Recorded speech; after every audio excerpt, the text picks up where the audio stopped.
Heidi is celebrating spring with blooms, as in bread dough flowers.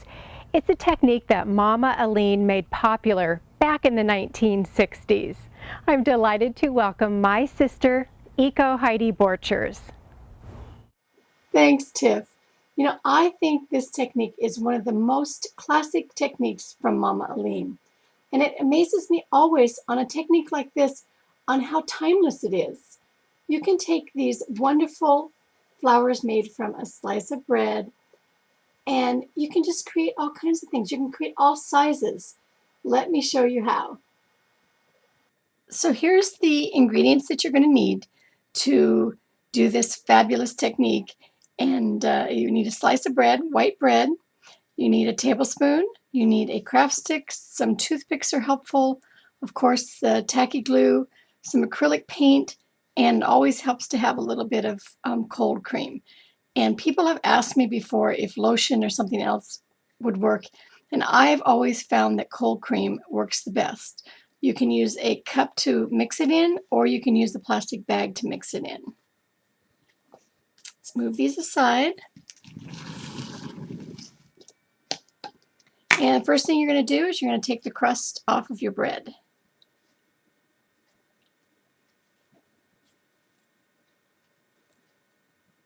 Move those crusts.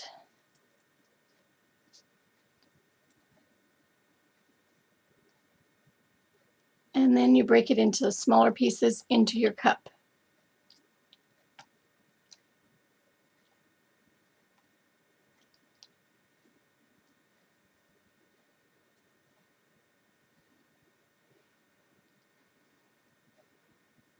Also, while I'm thinking about it, day-old bread does work a little bit better. If you have really fresh bread, it kind of gets stuck together.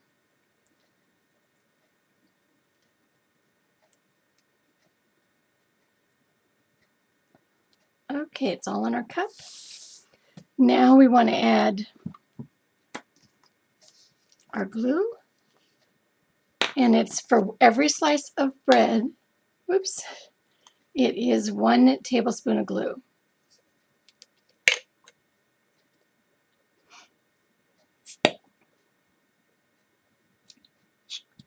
And I almost always measure it. I don't like to guess it because if you get too much glue, then you got to add a little bit more bread.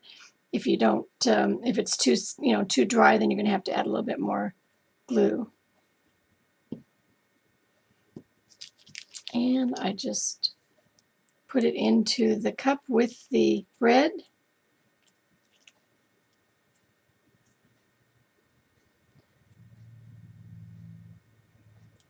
Now there are a couple ways that you can color it.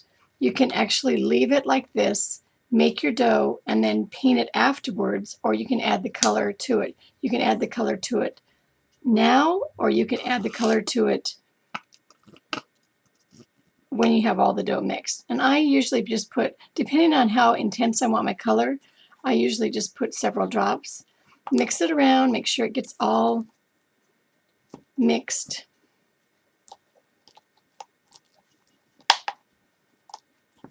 And it'll start to stick together, and that's what you want before you can go in there and start using your hands to mix it around. Okay, before I take it out, I usually put some of the cold cream on my hands. That'll help it so it doesn't stick.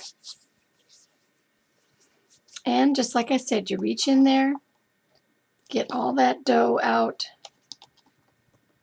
And everybody's saying, oh no, oh no. Don't worry, it comes off. The paint doesn't stick.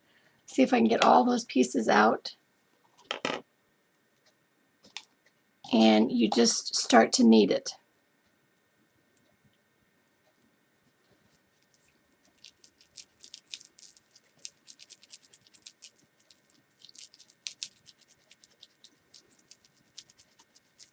And don't worry when it sticks, because eventually it will. It just takes a minute or so.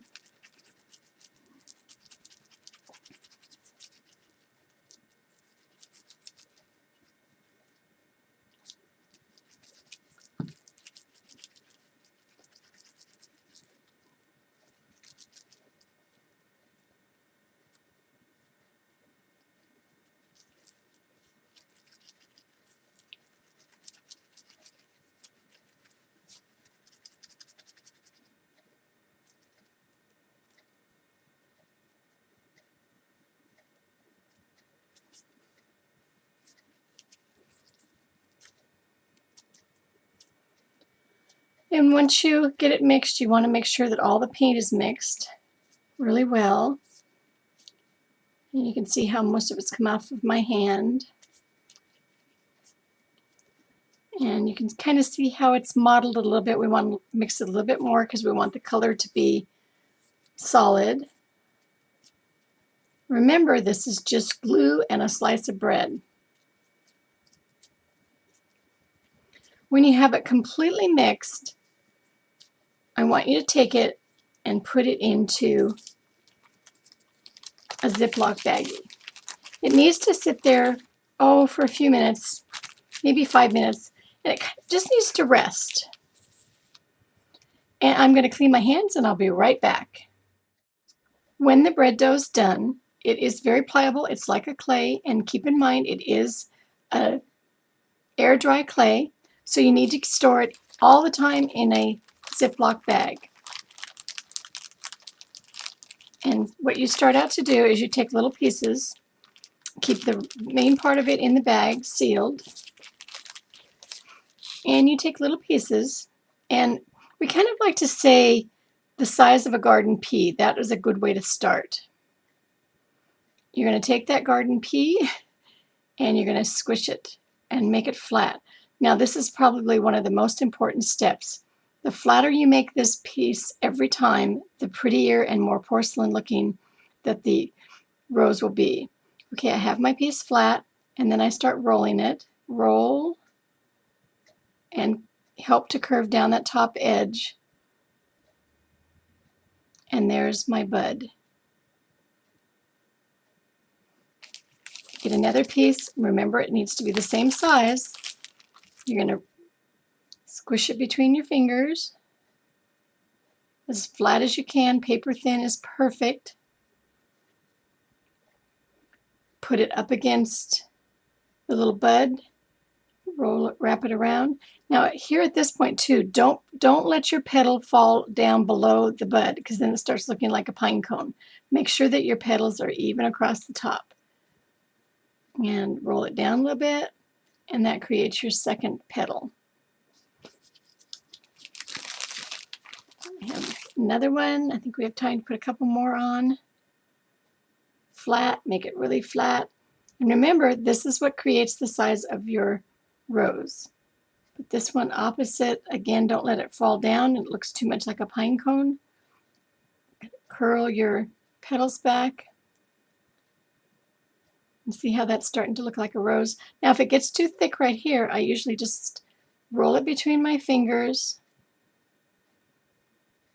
and just take that piece off, and then I can use this to create another one. I just had to cover my dough again. Okay, we're going to squish it, and we put another petal on like so. And you can just stop like that if you want, or you can keep adding and adding.